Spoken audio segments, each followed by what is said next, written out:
Hello YouTuber, সবাই কেমন আছেন? আশা করি সবাই খুবই ভালো আছেন। আমরা ইউটিউবিং করার সময় বিভিন্ন সমস্যায় পড়ে থাকি। তার মধ্যে অন্যতম একটি সমস্যা হচ্ছে আমরা যখন ইউটিউবের নামটাকে চেঞ্জ করি বা ইউটিউব চ্যানেলের নামটাকে চেঞ্জ করি, তখন নতুন নামে সার্চ দিলে চ্যানেলটাকে খুঁজে পাওয়া যায় না। এই প্রবলেমে যারা পড়েছেন আজকের ভিডিও কিন্তু তাদের জন্য, আর যারা নাম চেঞ্জ করতে চাচ্ছেন তাদের জন্যও কিন্তু আজকের ভিডিও, যে আপনি নাম চেঞ্জ করার পরে কিভাবে আপনার চ্যানেলকে আবার আপনি র্যাঙ্কে নিয়ে আসবেন, অথবা কিভাবে আপনার নতুন নামে চ্যানেলটাকে সার্চ করলে আপনি চ্যানেলটাকে খুঁজে পাবেন। সো ভিডিও কিন্তু খুবই ইম্পর্ট্যান্ট হতে চলেছে, অবশ্যই ভিডিওটি না টেনে সম্পূর্ণ দেখবেন।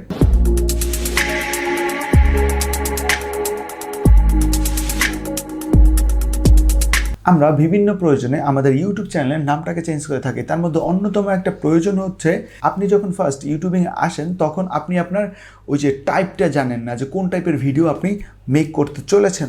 তাই হয়তো বা আপনি যে কোনো একটা নাম দিয়ে দিচ্ছেন, কিন্তু পরবর্তীতে দেখতে পাচ্ছেন যে না, আপনি এই ক্যাটাগরির ভিডিও করছেন বা এই টাইপের ভিডিও করছেন। সো এই টাইপের ভিডিওর সাথে এই নামটা বা ইউটিউব চ্যানেলের নামটা যায় না, তাই আপনি নাম চেঞ্জ করতে চাচ্ছেন। আপনি যখন নাম চেঞ্জ করলেন, দেখা যাচ্ছে যে পুরনো চ্যানেলের নামটা লিখলে কিন্তু আপনার ইউটিউব আপনার চ্যানেলকে শো করতে, কিন্তু নতুন নামে যখন আপনি সার্চ করেন তখন কিন্তু ইউটিউব আপনার নামটাকে শো করে না। আপনি যদি চ্যানেলের নাম পরিবর্তন করতে চান এবং অলরেডি পরিবর্তন করেছেন, তাহলে অবশ্যই মাথায় রাখবেন যে আপনার চ্যানেলের পুরনো যে নামটি আছে সেই নামটি যেন কোথাও না থাকে, কারণ ওই নামটি কিন্তু অলরেডি সার্চেবল। অলরেডি ওই নাম লিখে কিন্তু অনেক মানুষের সার্চ করেছে। তারা যদি আপনার চ্যানেলটিকে খুঁজে, তাহলে অবশ্যই কিন্তু সেই পুরনো নামে সার্চ দিবে, আর ওটার সার্চ র্যাঙ্ক যত বাড়বে আপনার নতুন নামের সার্চ র্যাঙ্ক কিন্তু বাড়বে না, ততটাই লো হবে।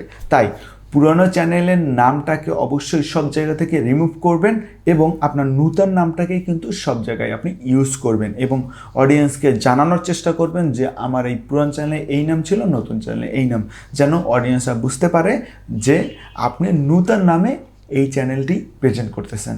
সো ভিডিওটি কেমন লেগেছে অবশ্যই জানাবেন, আর ভিডিও যদি ভালো লেগে থাকে অবশ্যই লাইক কমেন্ট শেয়ার করবেন, আর এই ভাইটির সাথে যদি ফ্রেন্ড লিস্টে অ্যাড হতে চান অবশ্যই আমার চ্যানেলটিকে সাবস্ক্রাইব করবেন। সো দেখা হচ্ছে নতুন কোনো দিনে নতুন কোনো ভিডিও নিয়ে। ভালো থাকবেন, সুস্থ থাকবেন, আল্লাহ হাফেজ।